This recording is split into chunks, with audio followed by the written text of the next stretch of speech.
Unless I wanted another tetanus shot.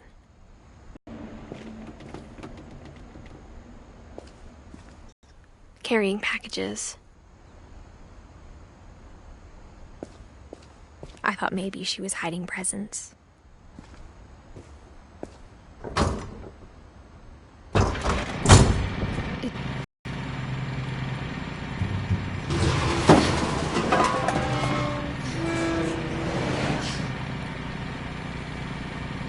I remember asking Mom once about where Walter had gone.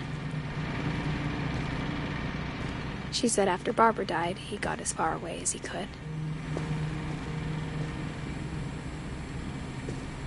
If there's a pattern in all these stories, I think it's that none of us has gotten very far.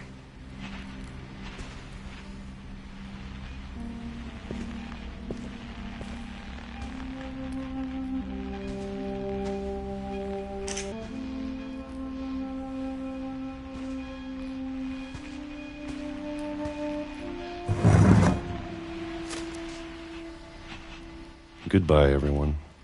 I can't believe I've been down here for 30 years.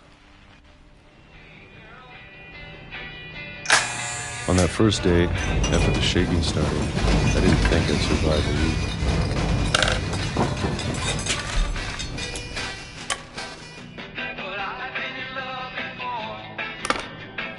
But after a few days, I settled into a routine. That's what kept me sane. Having a schedule, living for today. I always expected to be dead tomorrow. But if you wait long enough, you get used to anything.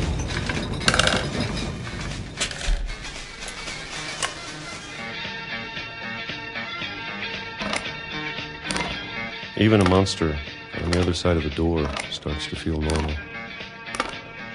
Almost friendly.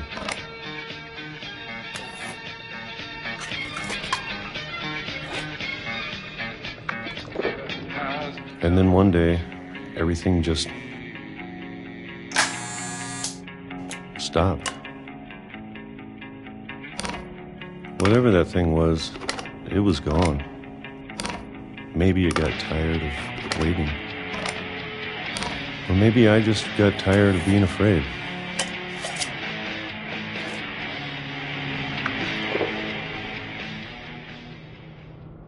It's been a week now, the longest in 30 years. I'm done waiting. I have to leave while I still can.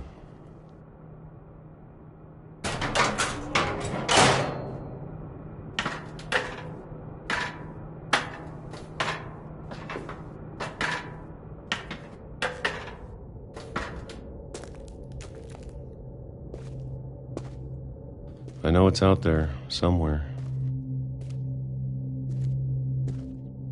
Whatever killed Barbara and Molly and Calvin. Maybe this is all a mistake. But I need to stop living the same day, even if it kills me.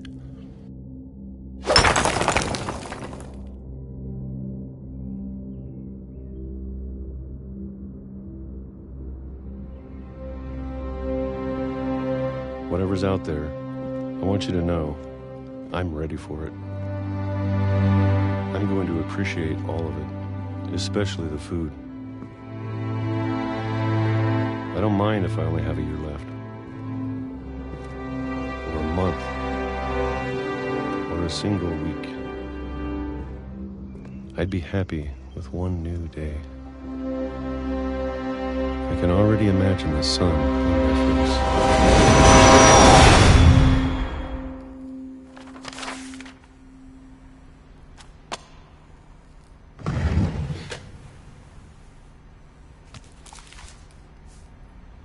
Walter died when I was 6. I can't believe my mom never told me he was down here.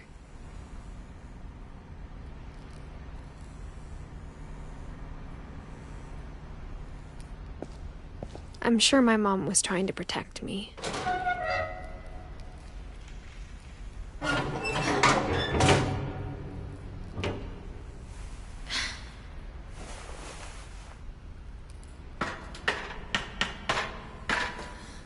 Maybe she was afraid I'd end up like Walter.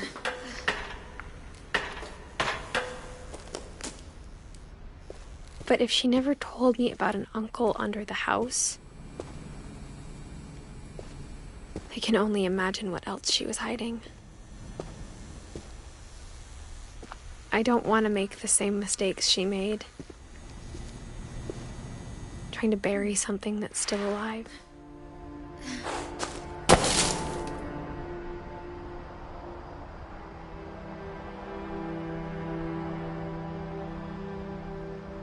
Now that there's only one of us left, or maybe two, and found out what happened to everyone else. But now I'm worried the stories themselves might be the problem. Maybe we believed so much in a family curse, we made it real.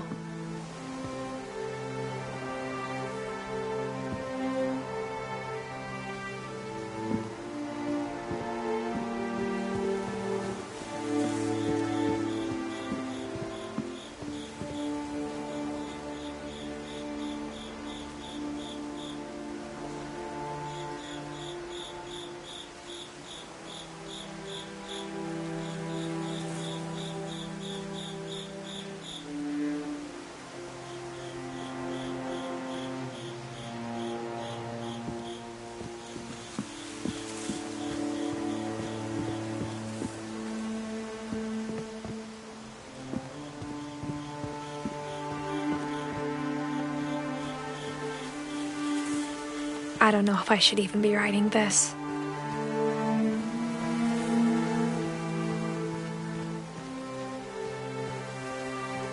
Maybe it'd be better if all this just died with me.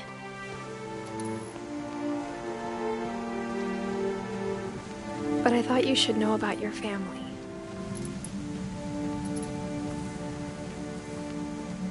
And the history you're a part of. Though to be honest, I feel as lost as you probably do right now.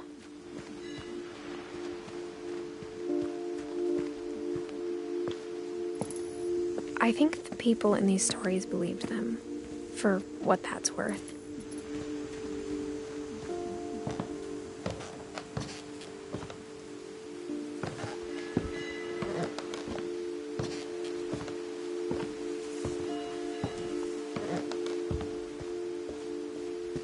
And when you look at the house, that history of imagination and stubbornness and madness, any of it seems possible.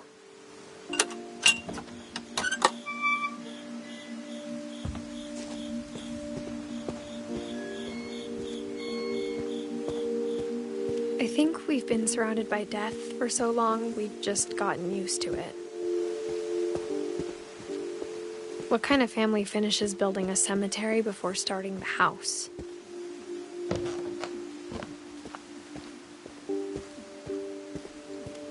It's embarrassing for me to admit this, but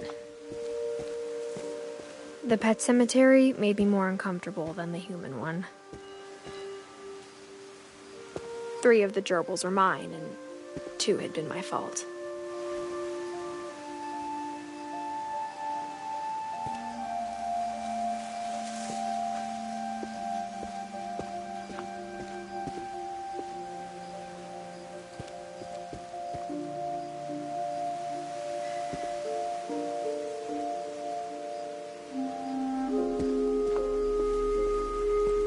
Sven built the house, but it was Edie who designed the cemetery.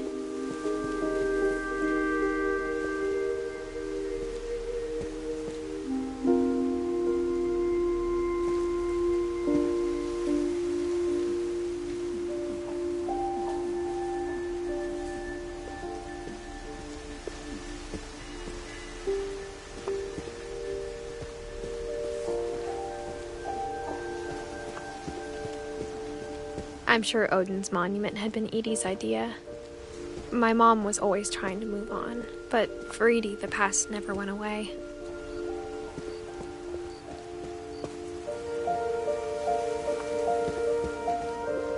She could see it poking out of the water at low tide.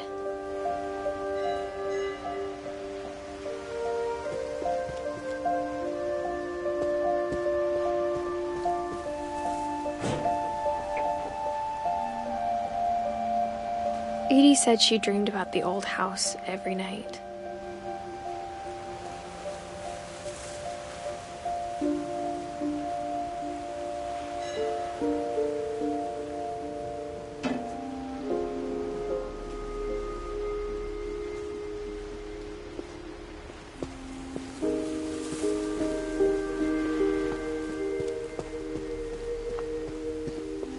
Edie's side was always easier for me to understand. But the older I get, the more I can see where my mom was coming from. Her dad had been pretty strict, but it wasn't enough to save her brothers. She was just trying to do better.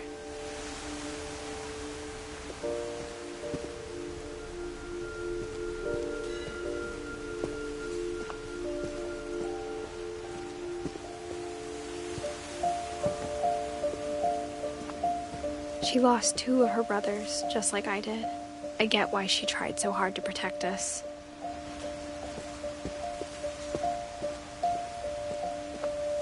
There's so many things I wish I could ask my mom now. Part of me thinks this is what she wanted all along.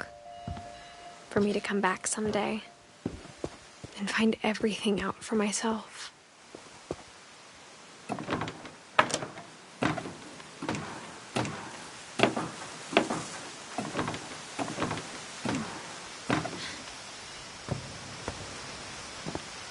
But looking back on it now, if she told me there was going to be so much climbing, I never would have come when I was 22 weeks pregnant.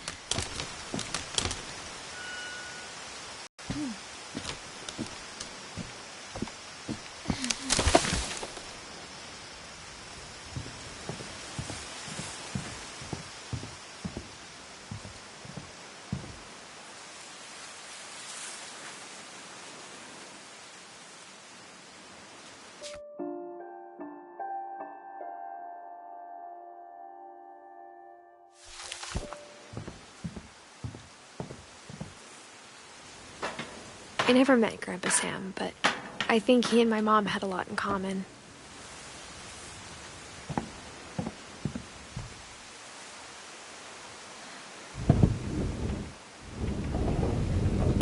They were both pretty intense.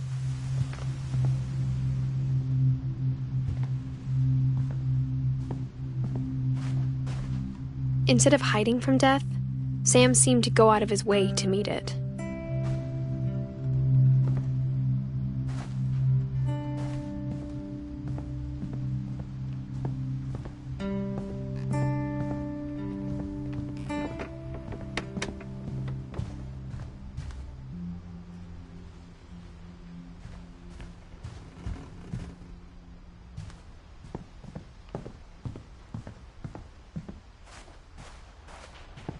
Sam spent his life shooting photos, but Mom said he got nervous being in front of the camera. I guess we're all afraid of something.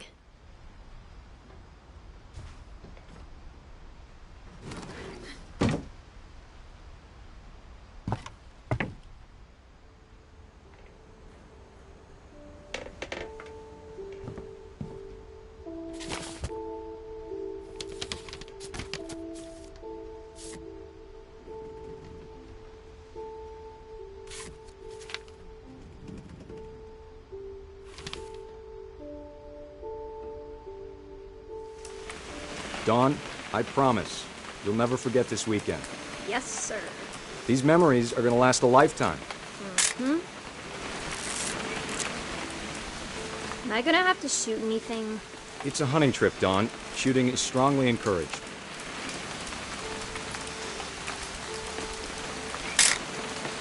Shouldn't we be leaving? Just want to get a shot of you, Dawn, then we can take off. What? Perfect. It's gonna rain the whole weekend, isn't it? I will never forget this weekend, Dad. That's the spirit. Okay, got it.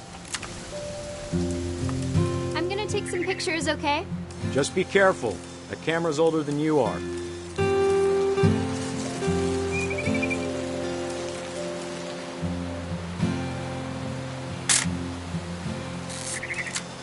You're right, Dad. It's starting to clear up.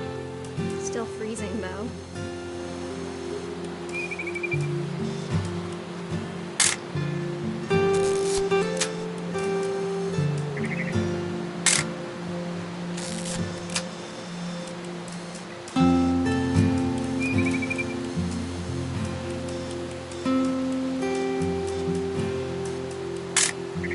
Aw.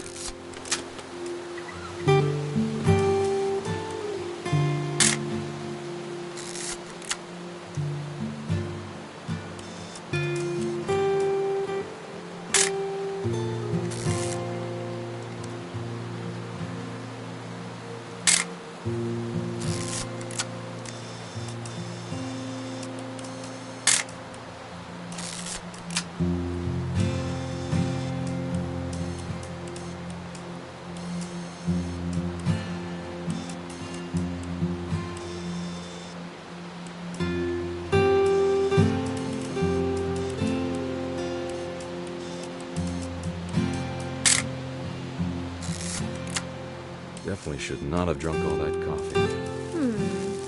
Hold still while I take a picture. Hey! That's a keeper. I'm just saying, I'm not always gonna be here, Don. You'll need to remember this stuff, if you want to survive. I'll be fine, Dad. You know who else thought he was gonna be fine? Some guy who died. Don, I'm being serious. I know, Dad. You're always serious. Doesn't being out here make you want to chill out? Well, to tell you the truth, I haven't been out here in 20 years.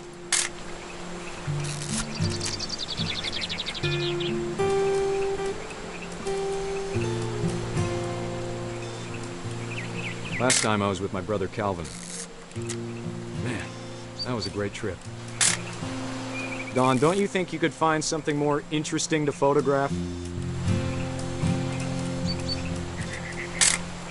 Your grandpa Sven taught us how to fish, how to build a fire.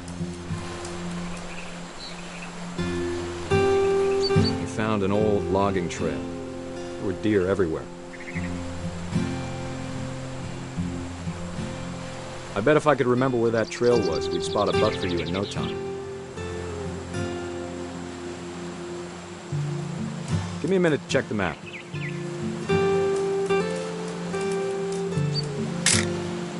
You don't need to waste any more film on me, kiddo.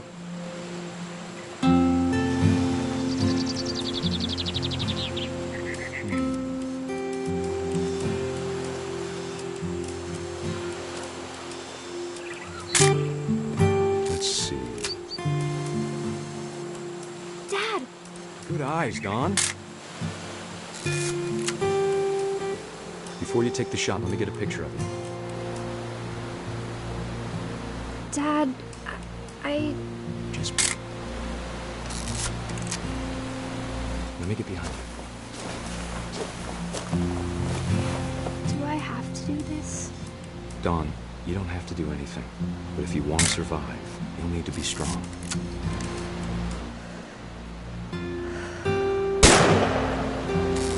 Great shot, Don!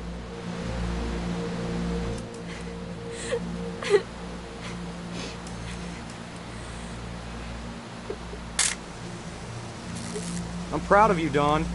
Always remember that, okay?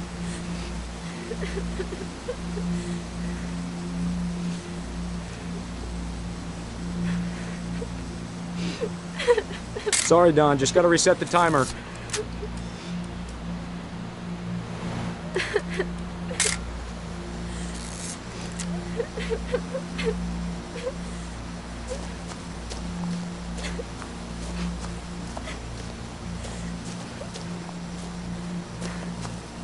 Dad, it's twitching. I think That's it's totally so... normal, Don. Just focus on the camera. Try not to think about... Dad!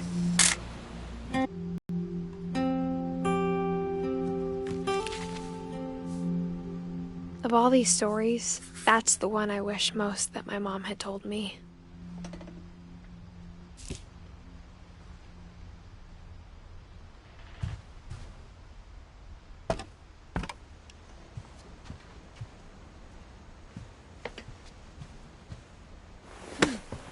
After Sam died, my mom and Edie got really close. They'd both lost a lot.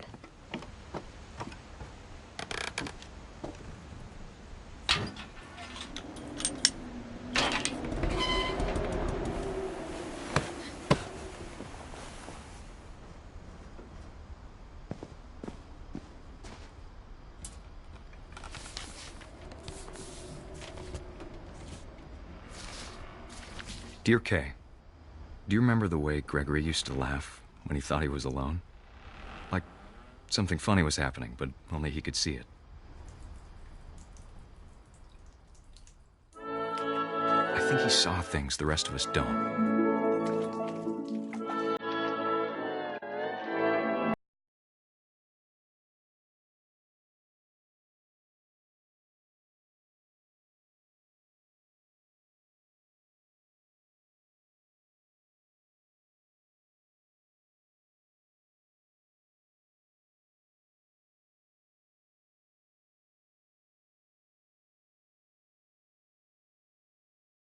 Hand over, Gregory. It's time to... Hold on, sweetie. Hello? Sam, I told you I don't want to talk right now. I wonder what he saw. What his world was like.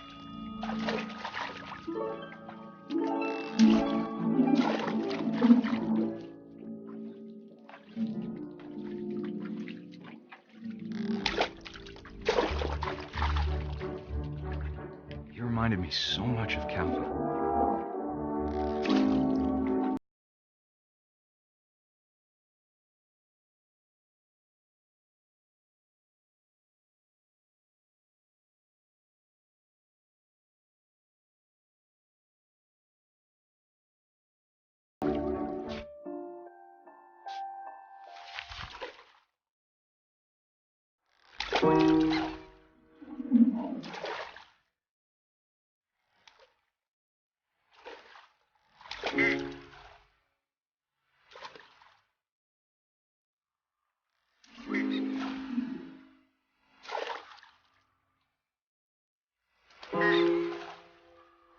It sure made him happy.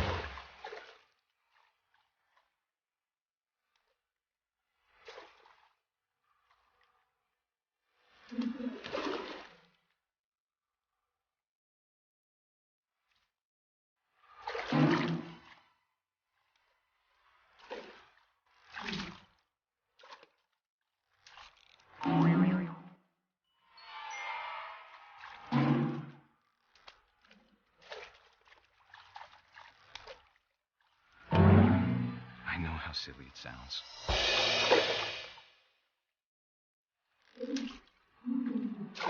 That I worried about a baby being too happy. But I could feel him slipping away.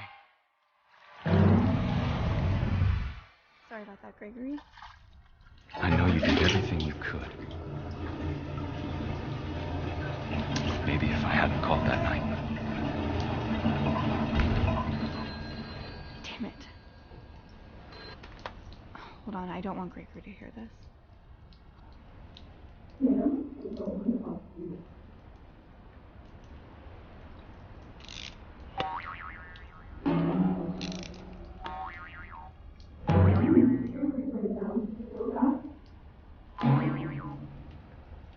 I wish you could have told us.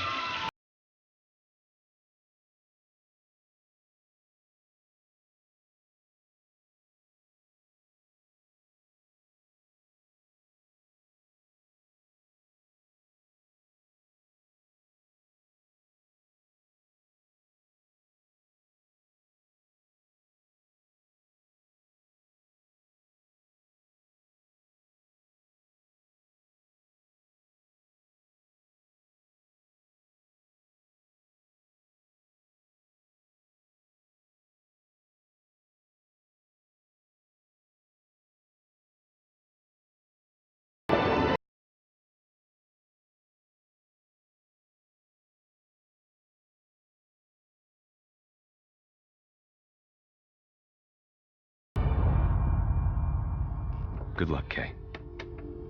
Love, Sam.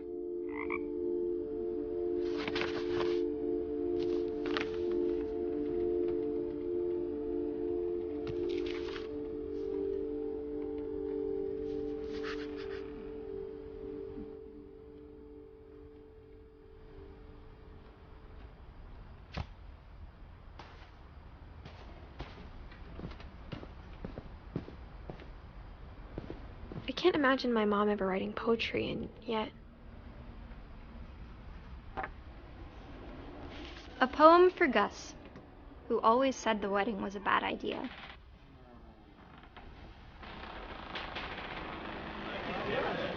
Our father never hit us kids, at least not very hard, before the day my brother said with teenage disregard that he'd be dead before he'd see a wedding in our yard.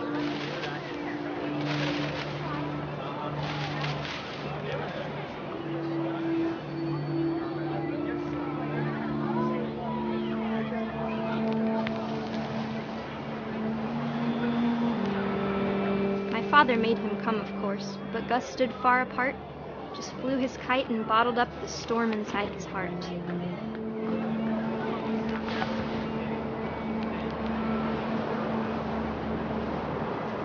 I tried to talk him out of it, but though he'd never met her, we don't need a stepmom, were the words that I now pronounce you husband and wife. You may kiss the bride. When the time for photos came, Dad ordered him to come here. But Gus declined, and as a sign held up his middle finger.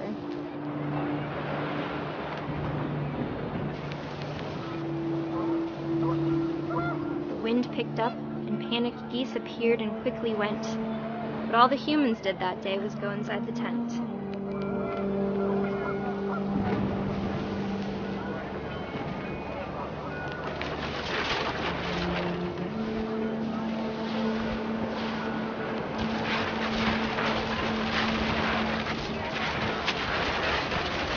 Rain came down in buckets then, but no one seemed afraid that nature might destroy the tent our dad had crudely made.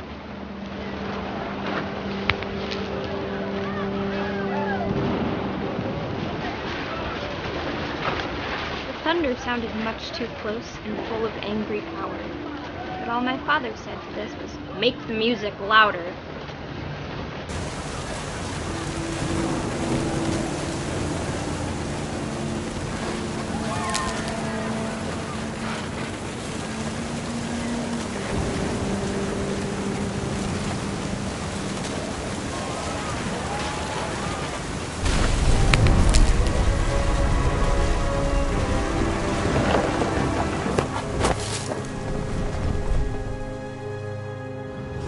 I wish that I could truly say I thought about you on that day.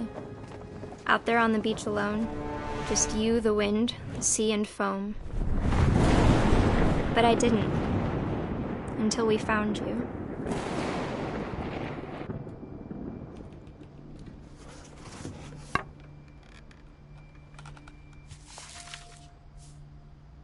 She never talked about him, but Mom told me once if I was a boy, they were going to name me Gus.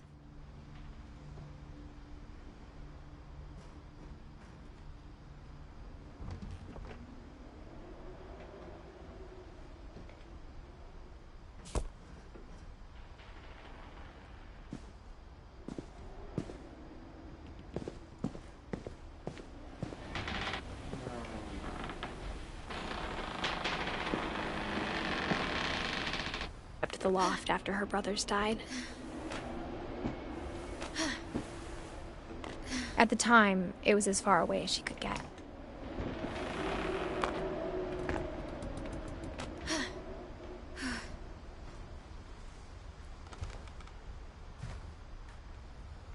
Religion was another thing my mom never talked about, but I think it helped her a lot after her dad died.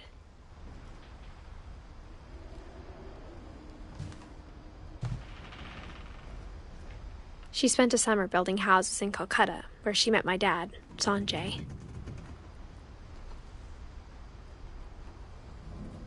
My mom moved to India a week after graduation and got a job teaching English. Louis was born a year later.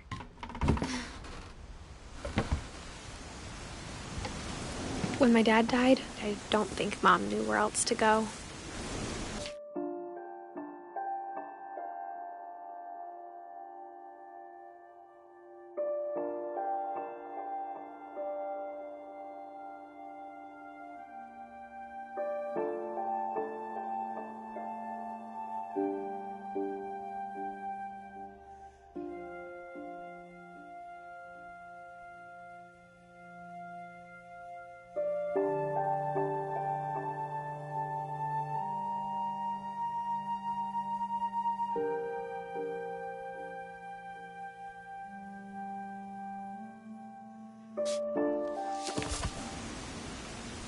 I'm sure Edie was happy to have her back.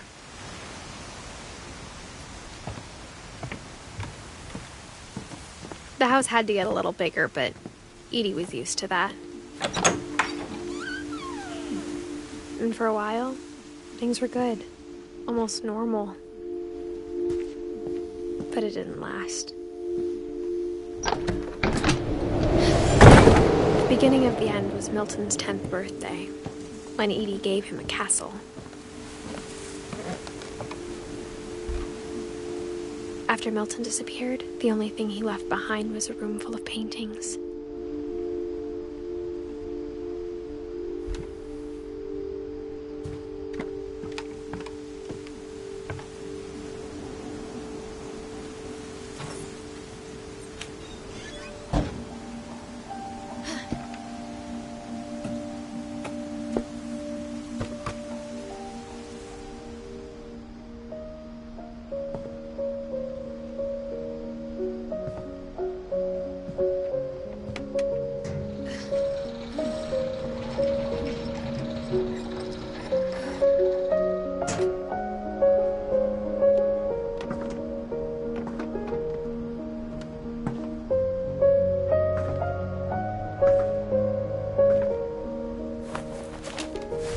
Milton Finch in The Magic Paintbrush.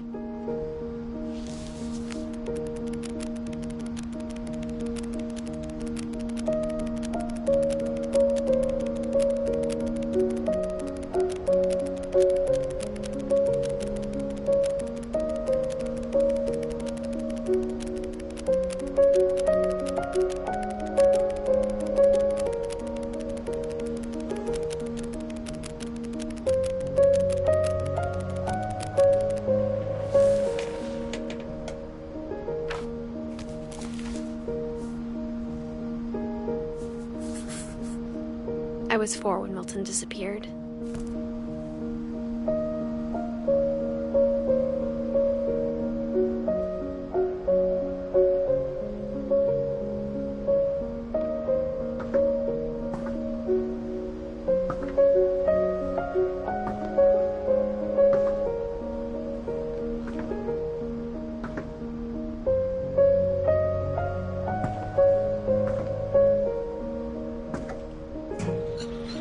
Mom spent months searching for my brother. Then she sealed the doors.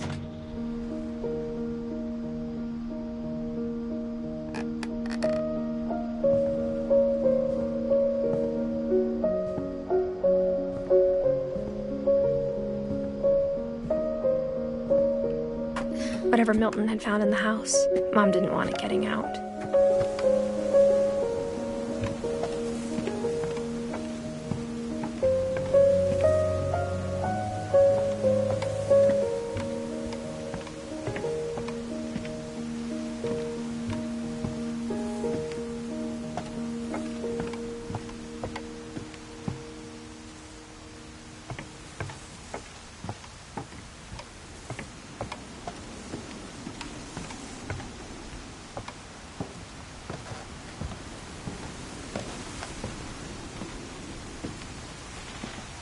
Mom definitely blamed Edie, but I think Louis blamed himself. After he graduated, he just spent more and more time in his room, until Mom got him a job at the cannery. Everyone always told me to stay out of Louis's room, except Louis.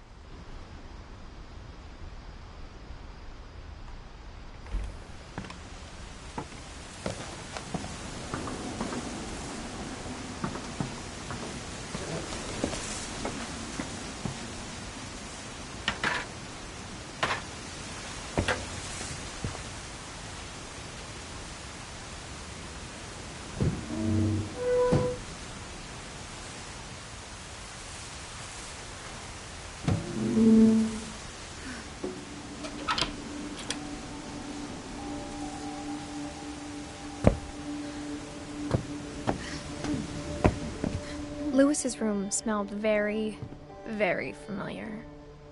That part of him lived on.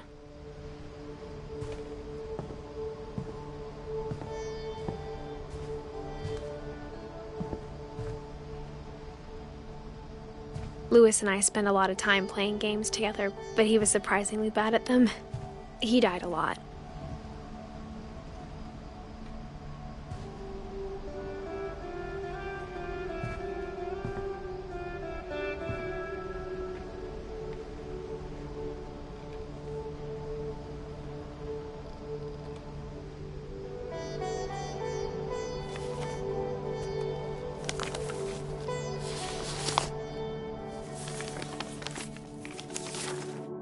Dear Mrs. Finch, as Lewis's psychiatrist, I can understand your desire for an explanation. As I see it, the trouble began in January, shortly after we convinced your son to seek treatment for substance abuse. Newly sober, I believe Lewis first noticed the monotony of his daily life.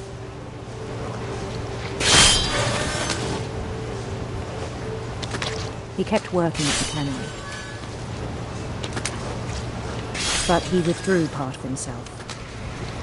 In our sessions, I saw the same behavior. His mind began to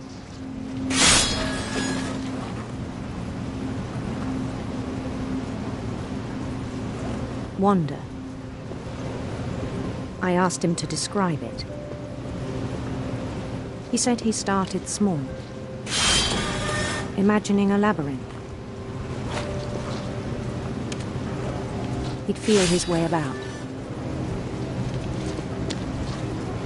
Then something moved. Bats. And toads.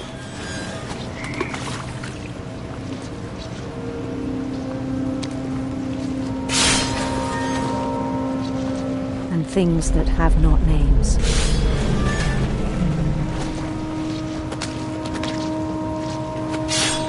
He knew it was all in his head. But he took it very seriously. I had hoped he'd find himself.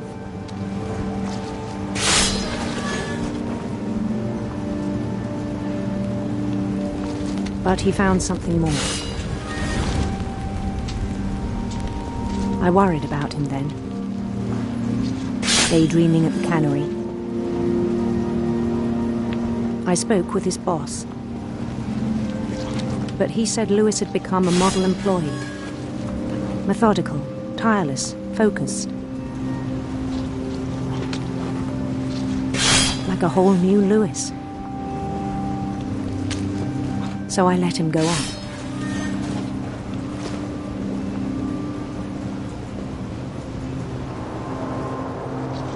I even encouraged him. It seemed very promising at first.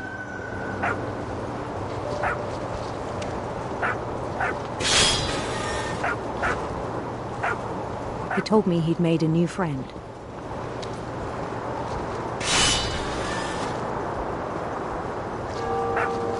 On the edge of a city he named Lewis-topia.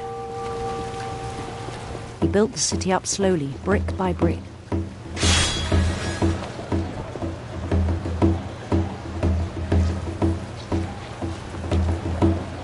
Then he made musicians.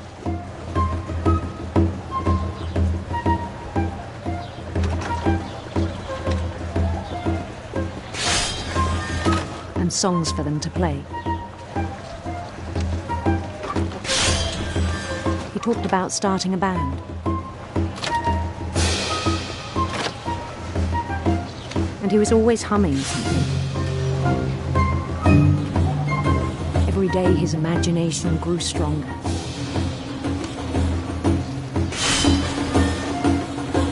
He no longer spoke at the cannery. But his chopping was as reliable as ever. Then one day it struck him that all the cheering crowds, even the stones under his feet, were all in his imagination. So he could do whatever he wished.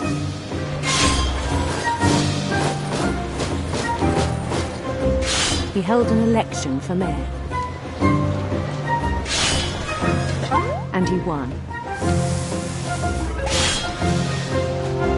They begged him to stay, but his mind was already wandering. It became a game for him.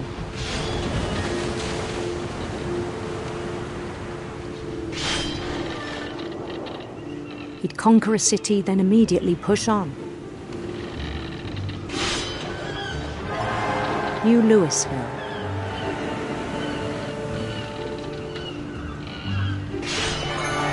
St. Louis. He started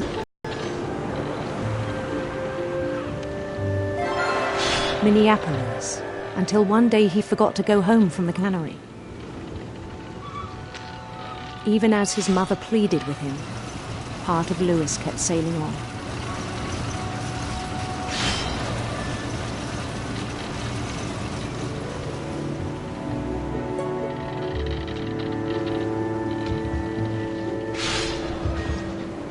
In Louisburg, he heard rumors of a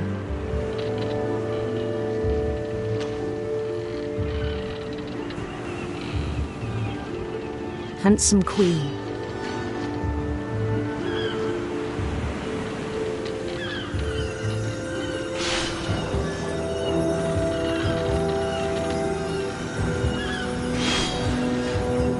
The queen was on her own quest for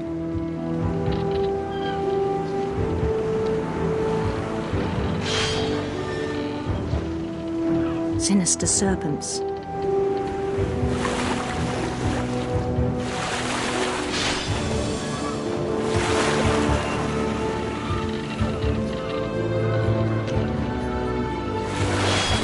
He followed the sound of her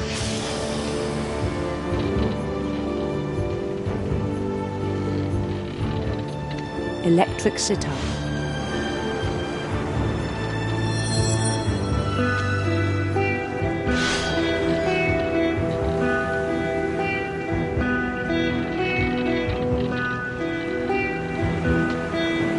His chase led him to a golden palace east of the sun and west of the moon.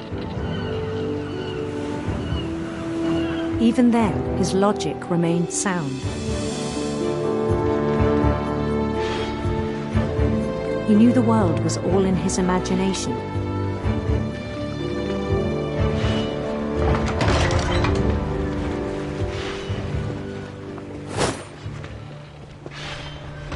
But he was so proud of having created it.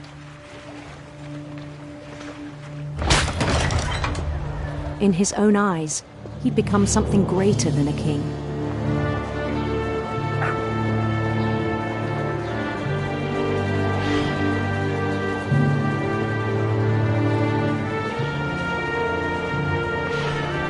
For someone who'd never known success in the real world, I think it was overwhelming.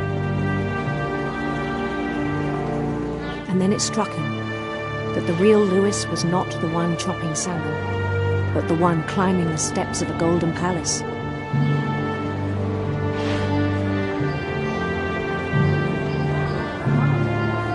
My imagination is as real as my body, he told me. It was hard to argue with him.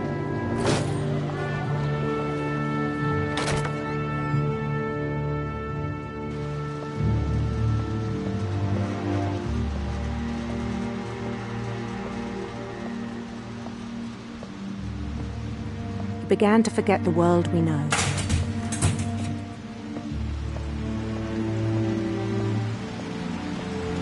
I think it pained him to remember Louis, the cannery worker.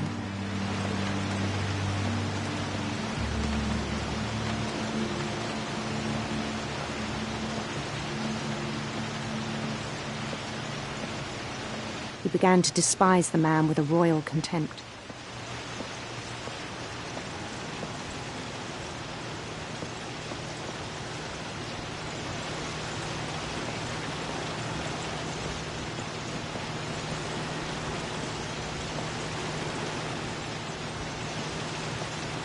I still thought I could save him. Even after he said he was being crowned king over all the lands of wonder. The palace would be packed with his companions.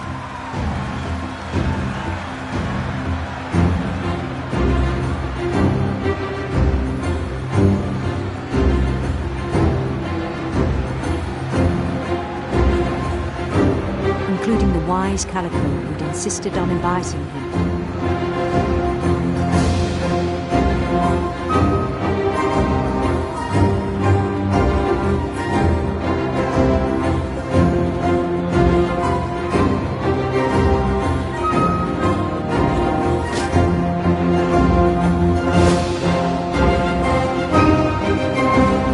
His queen waited, holding his crown.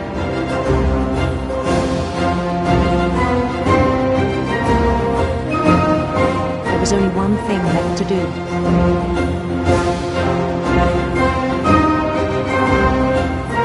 Bend down his head.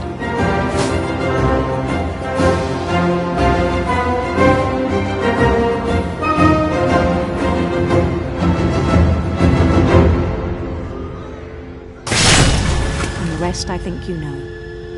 Mrs. Finch, your son was a kind man who will be missed by all of us who knew him.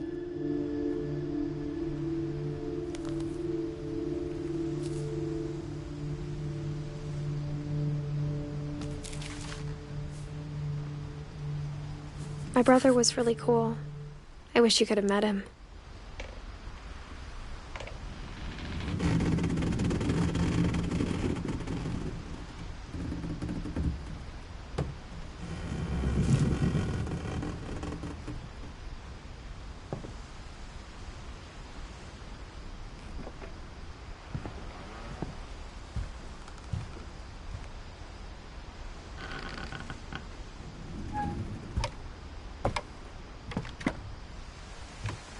On the way back from Lewis's funeral, my mom told me to start packing. She waited until the day before we left to tell Edie. I'm not sure if she wanted to make it easier or harder.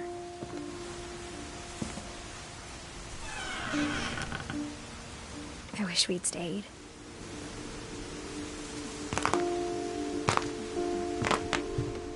But I understand why we left.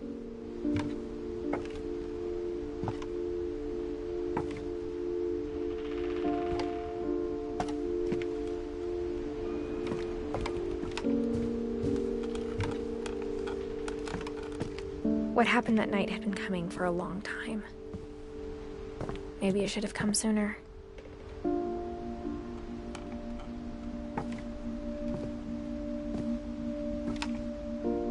But it had to end one way or another. All that's left now is to tell you about that last night.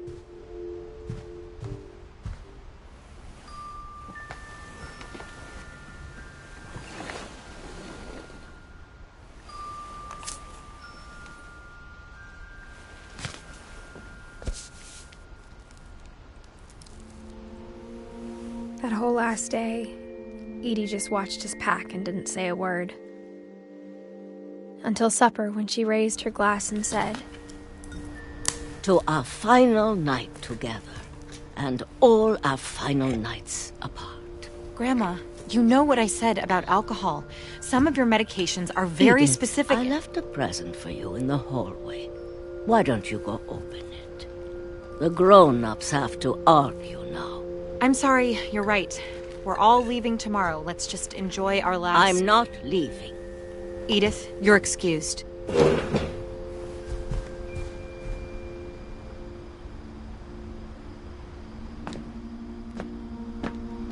The power had been shut off that morning, but Edie always had plenty of candles. When my mom sealed the library, I don't think she knew about the other entrance, or that Edie had a key to it.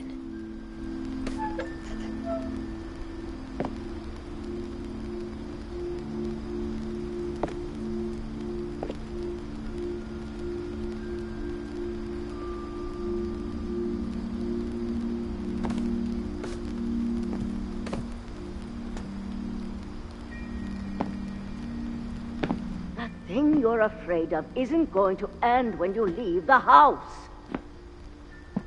Edith has a right to know these stories. My children are dead because of your stories. I think it's best if Edith and I leave tonight. We'll have the nursing home send a van for you in the morning. Okay?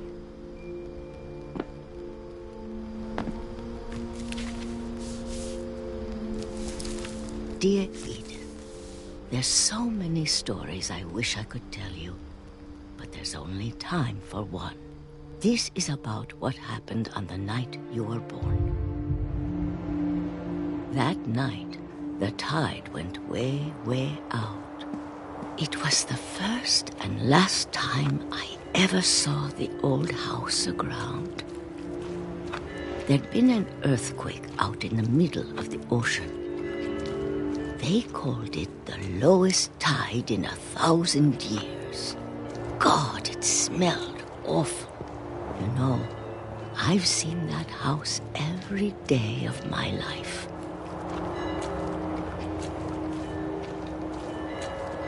But I never thought I'd go back to it. When the fog rolled in, I lost my way.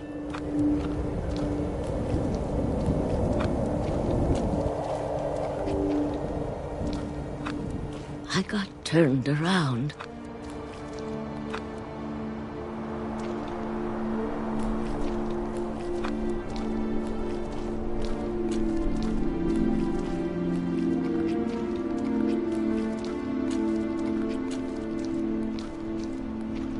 For a while, I wondered. I started seeing things.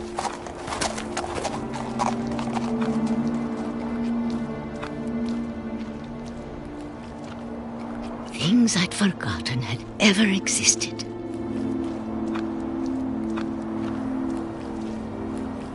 But when I saw them, they felt like old friends. That night, a lot of things came back to me. Or maybe I came back to them.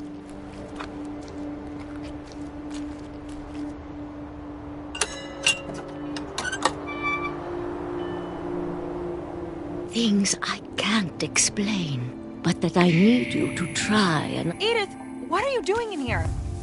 It's mine. Edith! Mom, you're gonna rip it! Let go! I kicked and screamed, but Mom dragged me to the car. I never saw Great-Grandma Edie again. The next morning, the van came to pick her up, but she was already gone. After that, we moved around a lot.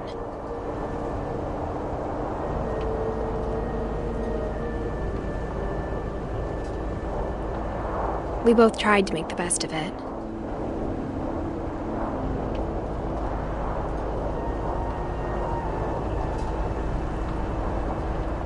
A few years went by.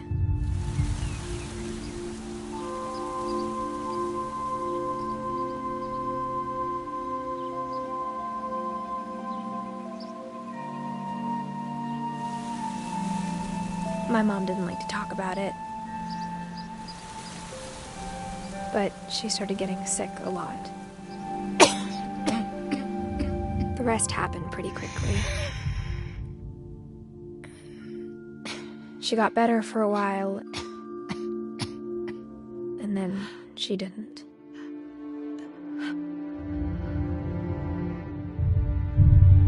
And then I was alone. The last Finch left alive.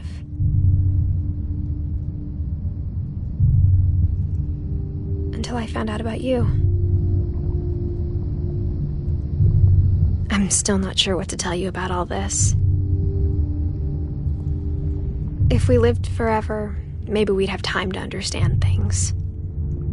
But as it is, I think the best we can do is try to open our eyes. And appreciate how strange and brief all of this is. This journal was supposed to be for you. But now I hope you'll never see it.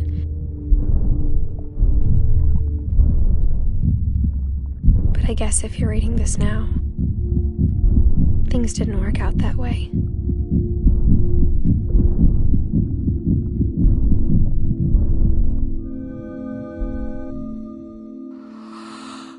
This is where your story begins. I'm sorry I won't be there to see it. It's a lot to ask, but I don't want you to be sad that I'm gone.